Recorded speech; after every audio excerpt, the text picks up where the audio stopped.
to ask you to do something. I'm not going to ask you to share it with anyone else.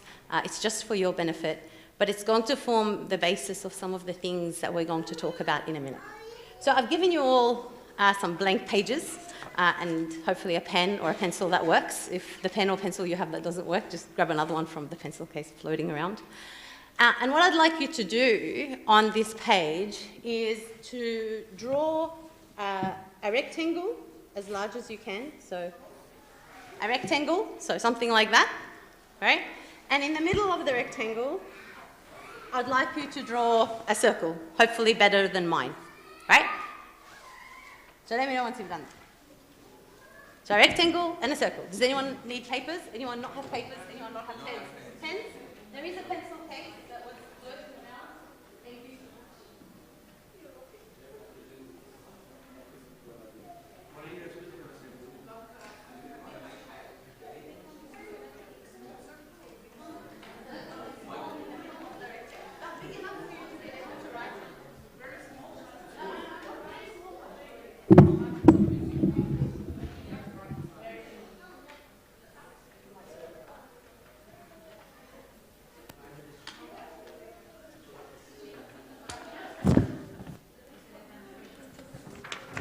So the circle is big enough for you to be able to put a few words in there. So the circle is big enough. So rectangle, pencil, pen. I don't know if that will work.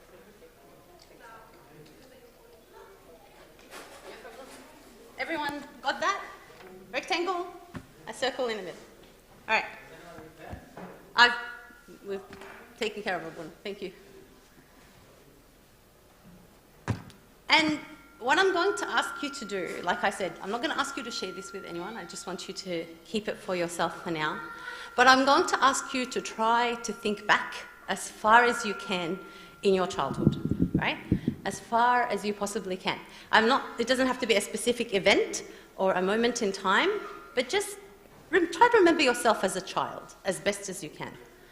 And I'm going to list for you 7 feelings. And if you feel that as a child, thinking of yourself as a child, that you were able to express those feelings and show those feelings openly and clearly, I want you to include them inside the circle, right? So the closer the feeling is to the middle of the circle, the more free you felt in expressing that feeling. If you felt like you couldn't express that feeling or you had to be cautious about how you expressed it, don't worry about the reasons for now.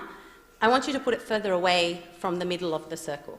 So if you have a feeling that's sitting somewhere out here in the corner of the rectangle, it means you didn't feel comfortable expressing that feeling. You're not going to need to explain it to anyone, but we just need to kind of think about that to begin with, and then we'll go from there. All right, so... sorry, do you mean I'm uncomfortable sharing or not sharing back when I was a child? Yeah, when you were a child. So as a child, try to remember yourself as a child. If as a child you felt comfortable or uncomfortable expressing that feeling, right? And we're going to go through a few of them, right? And you're not going to, like I said, you don't need to share it with anyone, but it is going to become important in the rest of the things we talk about.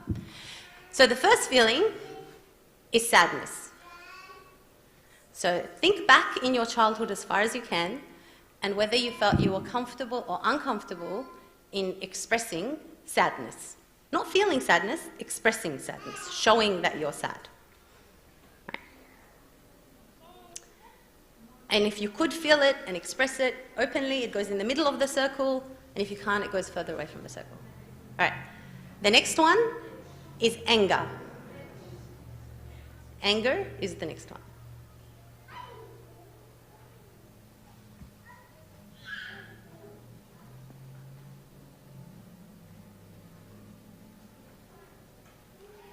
The next one is fear.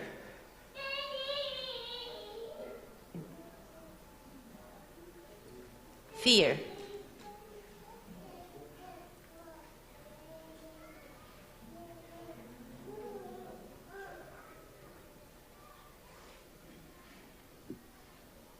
The next one is frustration. Frustration.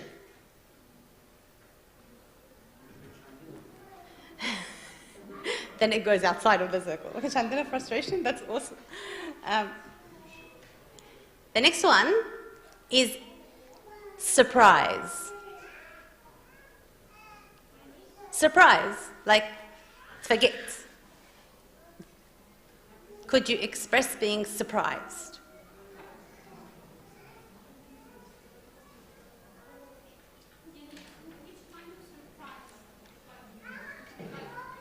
Like something good happened and you're like so surprised, and if you could show that you're surprised. Like مفاجأة. All right, and the next one is happiness.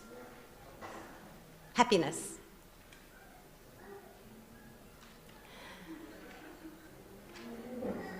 Okay, the last one is a bit more difficult for some people. It's contempt. So contempt is when you really dislike something or someone. Or disgust. If you can't think of contempt, go with disgust. Whether you could put disgust or contempt inside the circle or outside of the circle. Now, once you've done that, I want you just to notice what you have on the inside of the circle and what you have on the outside of the circle. Because what we know from research is something really interesting. Feelings are the things that actually fuel our behavior. They move us to do certain things, right? And the feelings that in childhood we're not able to express tend to be the same feelings that we're uncomfortable being in the presence of as adults. So that means if I was a child that wasn't allowed to express sadness, that my job as a child was just to exist and to be quiet and to be calm, but never to show sadness. As an adult, when I have children and I engage with children, I might know in my mind that it's okay for them to feel sad, but being in the presence of their sadness actually causes me a level of frustration internally. And so what sometimes happens for a lot of people is it's the very feelings that they were unable to express in their own childhood that arise frustration in them when their children express it in front of them. And so they become the things that irritate them. That's why you might have some parents that could be sitting in a crowd and one could be quite comfortable with the child jumping up and down and being really excited on the lounge, and the other parent might be really frustrated by it and wanting that child just to stop. In one parent's mind, that jumping up and down and excitement is good because this child is happy and they're showing joy and they're excited and they want their child to be joyful. But in the other parent's experience, internally, they feel a tension when they sit in the presence of that child jumping up and down. Because usually in childhood, the expectation from them was you could be happy by showing a smile. You didn't have to make noise, right? Even if a smile was allowed. And so in order for us to be able to understand how our children's behaviours impact our responses, the first step is to actually recognise that there are some feelings in our own life that we get to a point where we haven't had the opportunity to express openly. Openly and freely. And so it doesn't just happen with children, by the way. It also happens in workplaces and in our normal relationships. The emotions that in childhood we weren't able to express are the very emotions that we become uncomfortable as adults sitting in the presence of. Right? So that's why, for example, if someone talks to you and you have a childhood where sadness is something outside of your circle, it's uncomfortable for you to sit in sadness. You want that person just to be happy. Right? So rather than sitting with them in their sadness or empathizing with them or understanding where they're at, you actually just want them to feel better. Because as long as they're sad, you're frustrated somehow. It actually grinds on you in some way. Not like you're angry at them, but it's almost tiring to be in the presence of that. Right? Now, that doesn't mean to say that the goal of understanding this is then letting our children use their emotions as fuel to behave in whatever way that they can, right? Or that they want. But it's about understanding that our own emotional response sometimes gets in the way of responding instead of reacting. So when we're not aware of this, when we don't know that our own emotions stand in the way, we find ourselves reacting to things. And again, that's why you can have two parents looking at the same situation. One parent reacts really strongly, and the other parent is like, I don't see the problem here. One has a strong emotional response to what's happening, and the other might not necessarily see it that way. Now, something else happens when we don't feel comfortable in the presence of some emotions. We start to give behaviors intentions. So we start to say things like, this child is just trying to manipulate me. They're just trying to get on my nerves. This child is just trying to frustrate me. This child is actually doing this to annoy me. This child isn't doing this to get my attention. Like, getting attention is a bad thing, but that's another big topic, right? So we give intention to a person's behavior. Now, let me give it to you maybe in a different context, because sometimes with children it's harder to imagine. I want you to imagine a couple, right? And we'll say the woman in the relationship has an appointment at 3 o'clock. And she needs her husband to come home by 2:30 in order to get to her appointment at 3 o'clock. She needs him to come home so he can stay with the kids so she can go. It's not a work appointment, but it's an appointment that's important to her. 2:30 comes, he's not here. He doesn't respect me. He doesn't care about me. If this was his football game, he'd be there on time. If it was work, he'd be there on time. If it was one of his mates, he'd be there on time. But because it's for me, he doesn't care enough to get here on time. Right? So she has built a conception of his intentions about being late. Oh, by the way, I can see so many men smiling. It works the other way too. It was just the first example. I have other examples as well. This is not a gender thing. This is actually, we do it all the time. It's universal. We tell ourselves a story about the intention of the other person in their behavior. We say the other person is doing A, B, C because of E, F, G. And so then what happens in that story where the wife is sitting there going, oh, it's 2:45, he's still not here, I'm going to be late, this is so unfair, of course he doesn't care. How do you think she's going to meet him when he comes to the door? She's going to be frustrated. Do you know what happens when people are met with frustration? They have something called an automatic self-defense mechanism that comes up. And everyone has one, or a few. For some people, it's to minimize. For some people, it's to deflect. For some people, it's to project. So his response might be, what are you talking about? I'm not even that late. Which then leads her to think, I've got now more evidence that he doesn't care and he doesn't listen to me and he doesn't pay attention to me.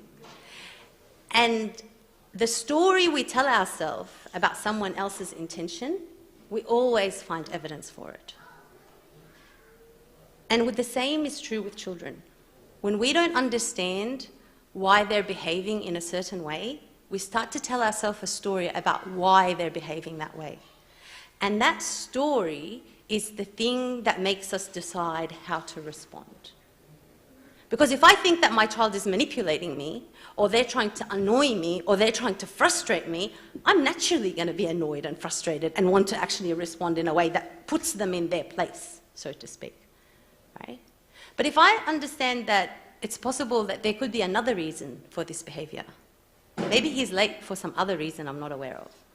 Maybe she's telling that joke with my friends not to humiliate me, but actually because she just wants to break the ice and, keep the conversation going. There's always the possibility that I could be wrong about someone else's intention. And if that's true for adults, it's especially true for children. Because children don't come into this world with an agenda to hurt their parents.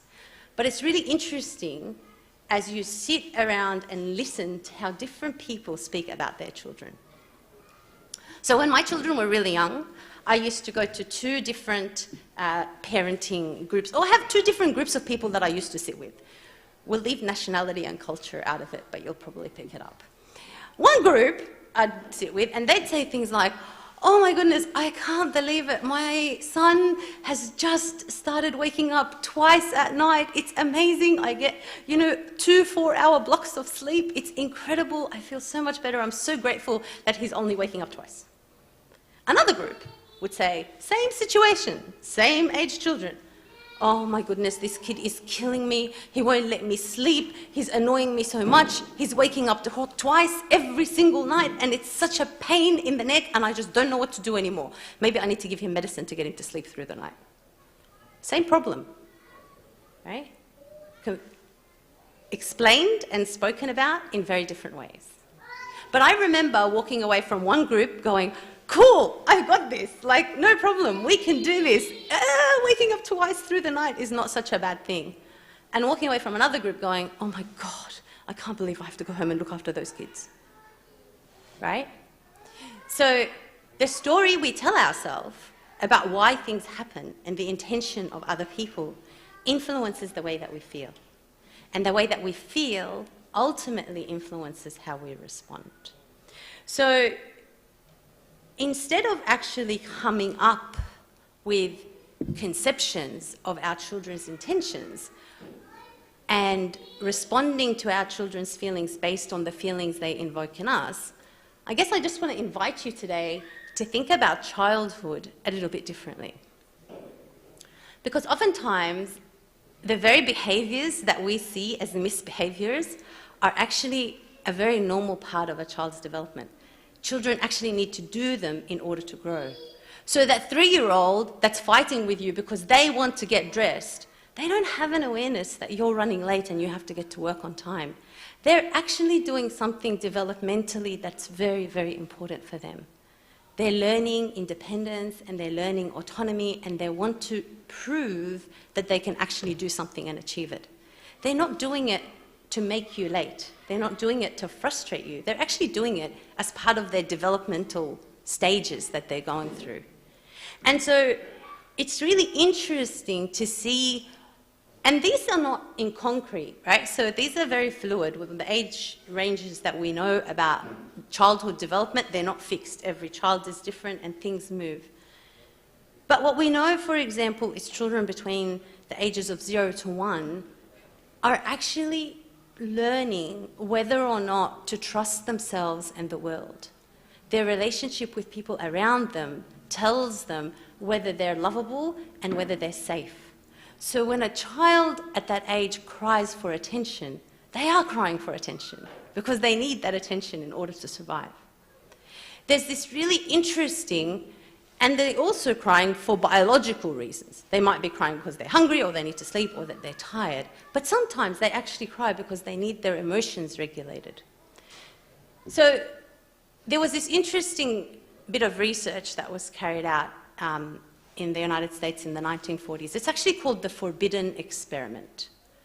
And what they believed up until that point in time was that children only loved their parents because their parents fed them and clothed them and gave them the things that they needed. It was a benefit kind of relationship. And a few researchers at the time came up with this idea. Actually, no, children have an attachment to their parents for very different reasons. So there were a number of children that were hospitalized in like an orphanage type place in the US. There were 40 of them. And they decided that, well, let's test this theory. We're going to feed and clothe these children, but we're not going to give them any affection or attention. So these children were fed, were clothed, were kept warm, and were kept safe. But no one hugged them, no one played with them, no one interacted with them. And they had to abandon the experiment after a couple of months. Do you have any idea why? No? They didn't get depressed? Any other ideas? The babies? So they were babies. They died. Over half the children actually died within the first few months. The remainder got so sick that they eventually died, with the exception of 2 that they found in hardcore prisons in adulthood. Because what happens in infancy is there is something in our brain called mirror neurons, and we use them to regulate our emotions. So when a child in infancy is distressed and they see a face of a calm, present, attentive, loving, smiling parent, that helps calm their nervous system, because those mirror neurons are quite strong. They emulate that response and they calm down. So these children had become so dysregulated, their nervous system had been through so much damage of not having attention and affection that they developed what's called, what we now know, failure to thrive syndrome, and actually died. And you still have those mirror neurons. Because when you walk down the street and someone smiles at you, a really bright smile, you might find yourself reflexively smiling, not even thinking why you're smiling, but you do it because those neurons light up. And so when your child is angry and they see your angry face, they don't have an anchor. They don't have a way of calming that anger because they see anger met with anger. Whereas if anger is met with a calm face, or frustration is met with a gentle voice, then eventually their mind starts to emulate and copy that emotion that they see in front of them. So what happens when an angry parent meets an angry child, and that parent is trying to yell louder than their child, eventually that child starts becoming really quiet. But it's not because they've calmed their emotion. It's because they've suppressed their emotion. And that doesn't mean that emotions are the most important thing about children. But what we know is emotions are like fuel. If we don't learn from a young age how to manage them and how to deal with them, they overpower children in adolescence and later on in adulthood. So in infancy, when a child cries for attention, sometimes they're crying because they need help regulating their feelings, and that doesn't go away. Any questions so far? You're all very quiet.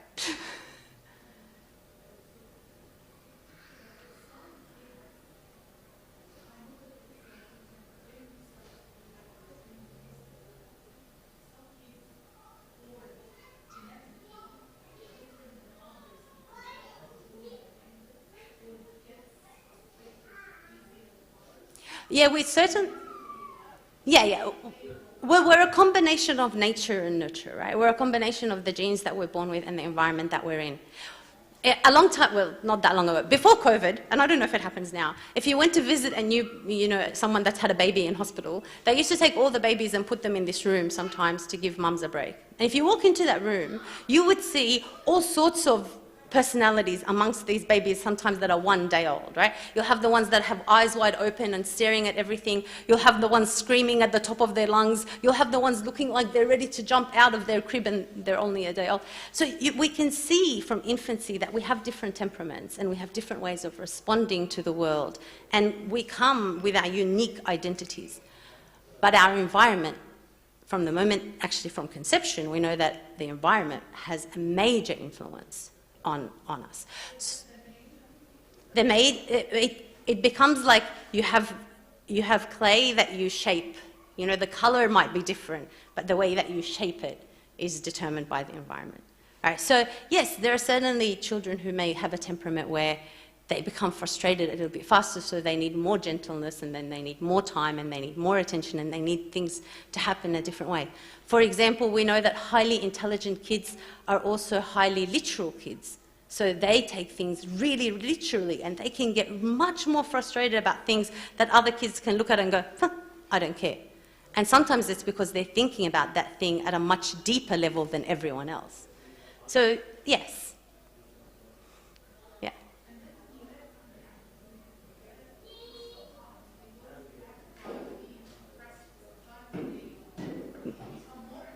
Absolutely.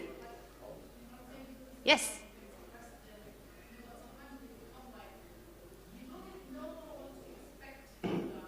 Yeah. Absolutely, because we respond to that differently. It depends how much bandwidth they have in that relationship as well. Yeah. So to keep going, and I'm not going to spend too much time on this, but I think it's helpful to know some of these things. I'm aware of time too. So children between the ages of 1 to 3 want to develop a sense of independence for many tasks. So they want to do things by themselves. Again, not to frustrate their parents or to write off their parents or to tell them, I don't need you anymore. But it's actually an important developmental thing that they need to go through. Now, the goal of these stages is not one so that, you know, the child gets out of it and has complete trust, right? there needs to be a level of mistrust to the world, but it needs to be buffered by what happens at home. Home needs to be the place that I run to, not run away from. Right? And in autonomy versus shame and doubt, the idea is not that they do absolutely everything by themselves, but they develop a sense of capability as they grow, that they're actually able to see that there are some things in that age that they're responsible for and that you can trust them to do on their own. Initiative versus guilt, and so that idea that they want to start things. So when your 5-year-old wakes up in the morning and says, that's what I want to do today, it's not that they're being defiant. It's not that they're trying to frustrate you. It's that they're developing their sense of initiative. And how you communicate about that and how you view that is really, can help build that sense of initiative or can actually crush it in some ways. And as you go on, you'll see there are others. You know, your children bring home things from school in primary school, not because they want to show off, but because that is the age that they actually need to show that they can produce something, they can create something, they can make things. So when they're absolutely devastated that their scribbled painting that you had on the fridge ends up in the bin, it's because to them that represents a lot more than a scribbly painting that you've got on the fridge. That represents something that they've created, that they've invested energy and time and effort in and are able to produce. So the goal of that primary school age is actually to be able to say that I can do something, I can make something. And in adolescence, and gosh, we could spend hours and hours talking about adolescence, that differentiation and that need to be independent and to think for myself and have different opinions to you is not because they hate their parents or that they can't stand their family. It's actually because they're trying to work out their identity and who they are as an individual in the world. And then there are others. We won't go into the ones that follow. So I guess my goal of today is to invite you to approach the behaviors and the feelings of your children with curiosity rather than accusation. Is it possible that we can entertain the idea that maybe we could be wrong about the intentions of other people in our life, including our children? Because what would happen at that doorstep if she went to him and she said, you know, I'm just wondering, like, you know, I expected you here at 2:30. I'm just wondering if you're okay and what happened. His response may then be very different to being accused of being there for a certain reason. Now, I'm talking about normative relationships, right? I'm not talking about things where there's abuse or anything like that. So there are exceptions to everything. But I think it's helpful to approach our children with curiosity rather than accusation. Because when we're curious about the reasons our children are doing things, sometimes we find that their reasons and the motive behind their behavior isn't necessarily the story that we tell ourselves. Because what happens after conception, eventually there's a birth. So when we have a conception of an intention of a person, eventually that gives birth to a behavior that becomes a pattern. If I constantly tell my child that they're a liar, guess what? They're going to start lying.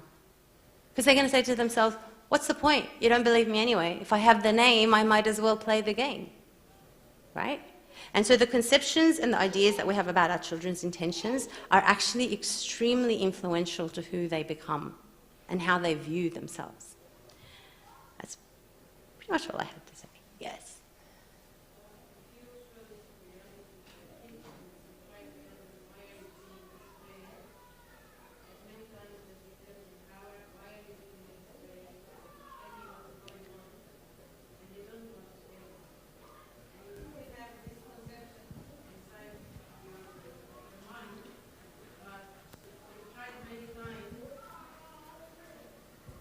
Tried many times to ask them to express their feelings, but they don't want to express them, and then you end up like forcing things on them that they don't like because we have to do it this way. Then if you're not going to express yourself, how can you get the kid to express themselves? So may I respond to your question with a question? And it's not at you, but just generally.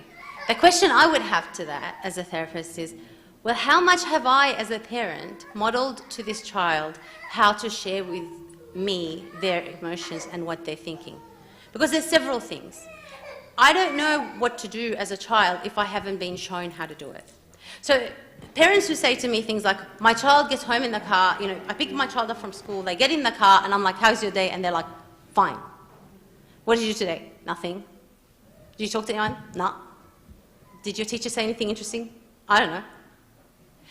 My response is, well, actually, rather than doing that, how about we start by telling them about the boring, mundane, day-to-day things of our day before we ask about their day? How about actually modelling for the child that this is what it looks like to share your feelings, this is what it looks like to share the events of your day. So rather than asking about their day, when they get in the car, it's like, hey, you won't believe what happened. I was stuck at this traffic light for half an hour today, and the person in the car next to me was blasting this music from like when I was 10, and I could hear it, and I teach them that our relationship involves the mundane, the day-to-day stuff. And I do that first, before expecting it from them. Right? That doesn't mean to say I have to share with my children adult stuff that's beyond them. But not everything that happens in our life is adult stuff that's beyond children. And then the other thing I would say is, does my child in that moment actually know how they're feeling? Because they may not. I know that there are times in my own life, I'm sure there are times in your life, when someone comes and says, hey, what's wrong? And I'm like, I don't know, I'm just not feeling well. I don't have a reason. I'm just not feeling that well today, or that happy today, or that content today, or whatever it is. So sometimes children genuinely don't know why they're feeling a particular way. We don't always have a reason for how we feel. And sometimes when someone is pressed for something, eventually they come up with something. They just tell us what we want to hear to end the conversation. And then later on we discover that that wasn't the case. Right? So they would be the things that I would be kind of curious about if I was in that situation. Other questions, thoughts, concerns?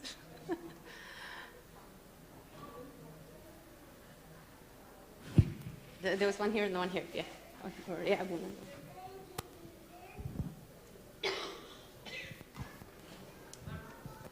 you've got the mic, go ahead. Okay.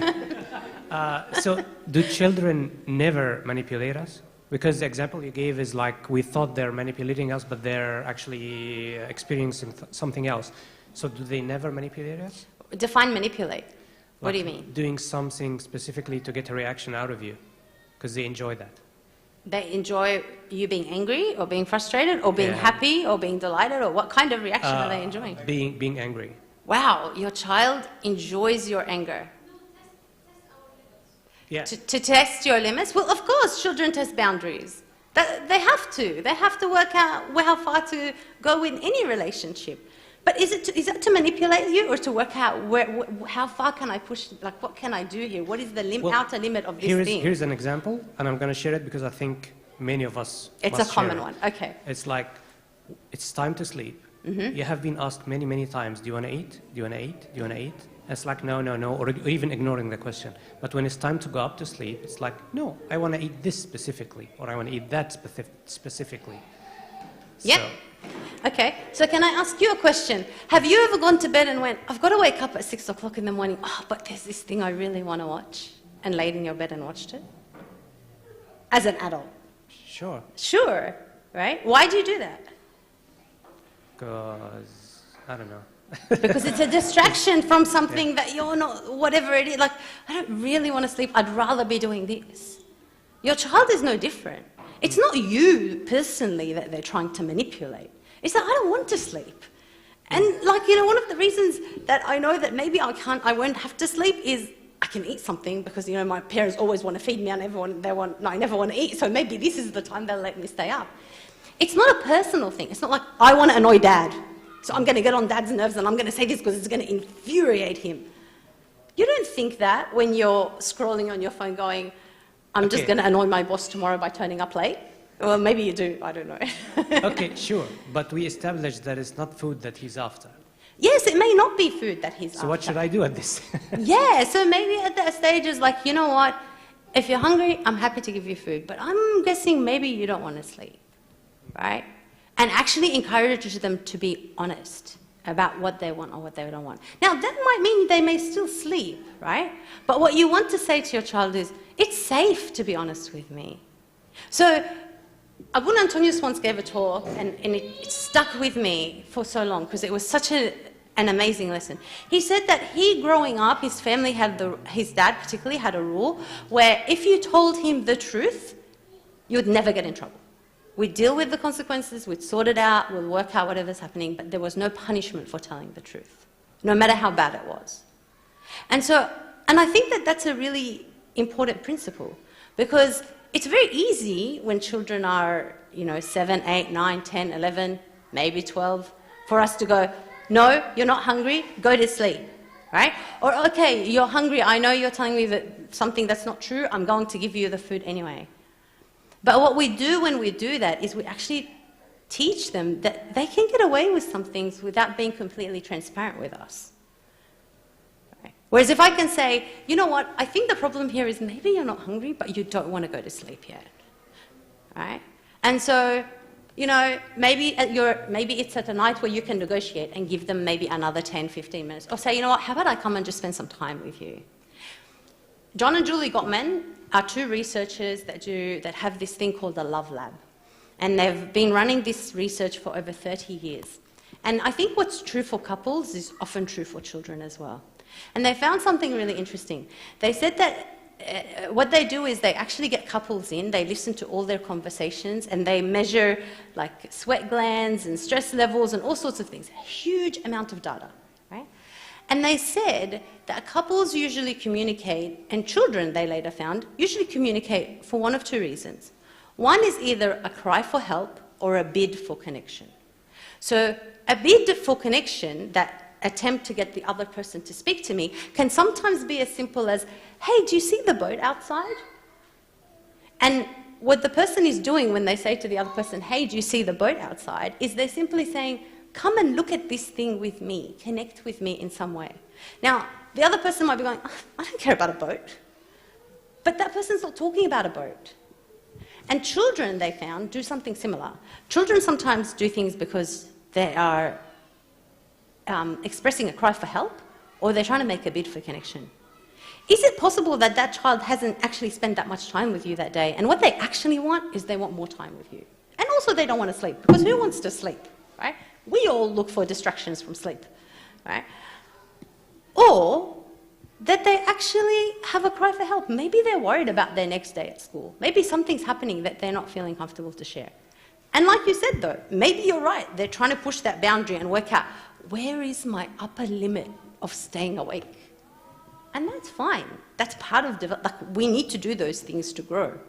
So, yeah, that would be my response. But the idea of manipulation gives this impression that they're sitting there and they're plotting and they're planning to get our reaction. I really don't think that's the case. I forgot my question. I'm so sorry, because I took too long in my answer. That's my bad. No. Okay, like I have another one, but like, I'm talking about teenager, okay, like this age, on how to build the conversation on, like you're giving them a chance since they are young to build their trust and try the things their way, and you just advise from far apart for some of the things. When they reach teenager, you give more space, so you have to, it's not your option, to give them some space to try the things their way. My question is, what if for me, this didn't get good results, but for them, I'm good? They are denying that there is, this is not the best way for me, but for them, this is the best way or the best results. And this comes the conflict on, you need to change your way, just try to take my advice, just try this and try that. And they was like, no more speeches, I like my way. Yeah.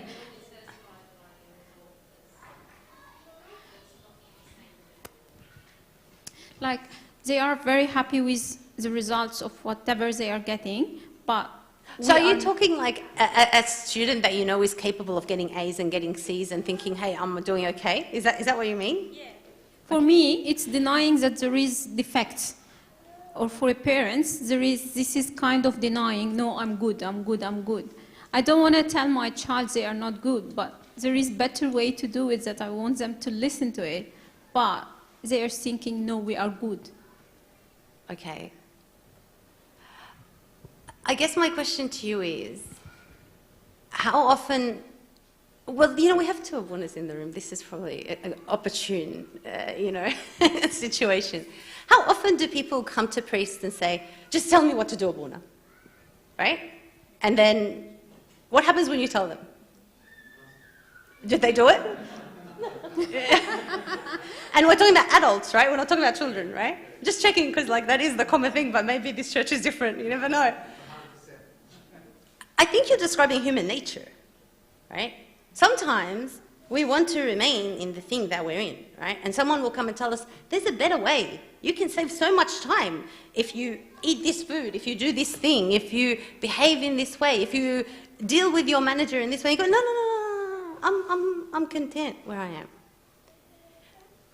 There is another thing though, right?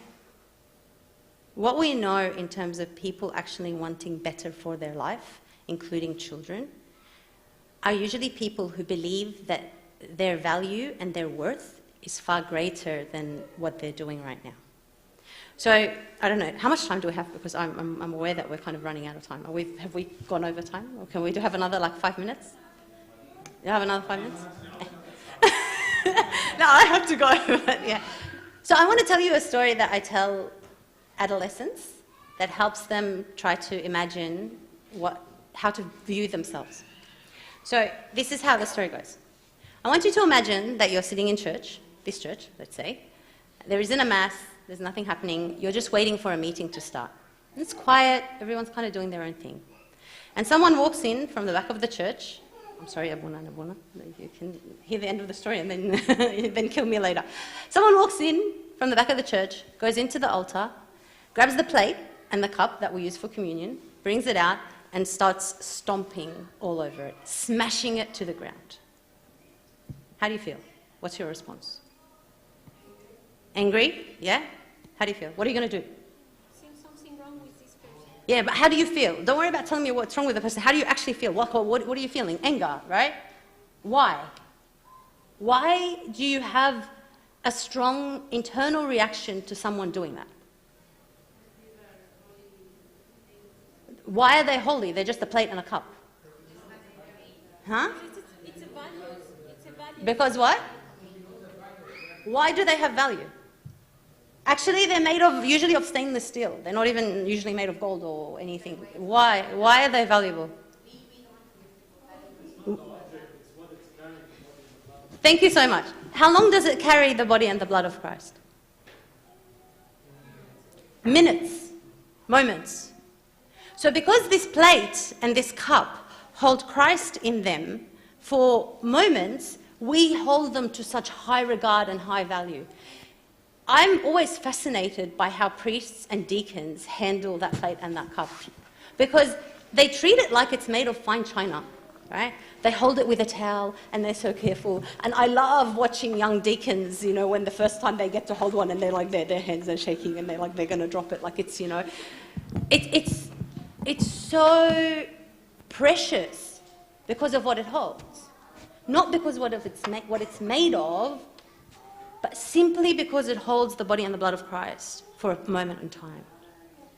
And usually, like I didn't have to convince you, I don't have to convince young people of that. The thing is, though, if that plate and that cup is worth so much because it holds the body and the blood of Christ in it for moments, how much more value are you?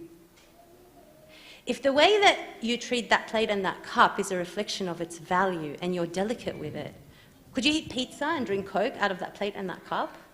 No. Whatever you put into it and whatever you take out of it is determined by its value. And you don't see the body and the blood transformed. You have full faith that it happens. But for some reason, young people and adults don't necessarily see themselves in the same way. They don't see their value in the same way. So the person that's accepting to get something below their potential usually is because they don't see their value in that way.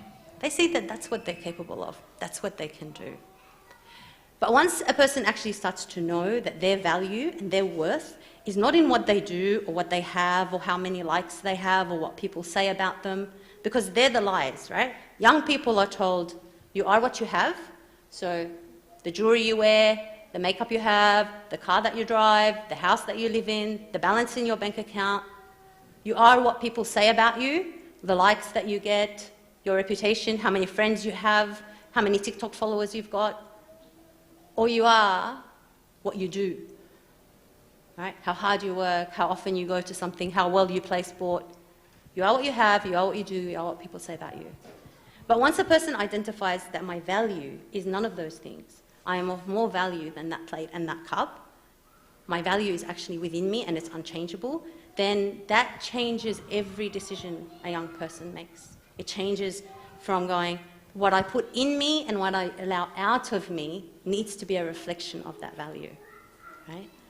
And so if I can infuse in my child that belief that their value is within them and nothing can shake it, then they start to live up to that value, right? They don't start to live below it. So that would be my response to that young person. Wouldn't be so worried about their grade. I'm not saying it's not important, but I think I'd be trying to deal with the underlying cause. Because once you see your value in that way, you then start to make decisions completely differently. Because every decision that you make and every thought that you have is it worthy of that plate and that cup? And then everything is different. Oh, I'm very quiet.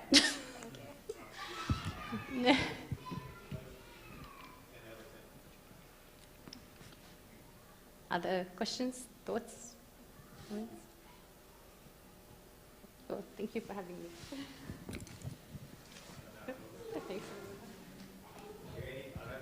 Thank you. I think we're going to be troubling you more often than not. But I hope that covered the topic. And if we have more questions, Irini, I've just asked her to come and do a St. Tobias meeting soon. So Mina, I've already asked Irini if you can follow Irini on the topic and the date. She'll be able to do. She does also speak a little bit of Arabic.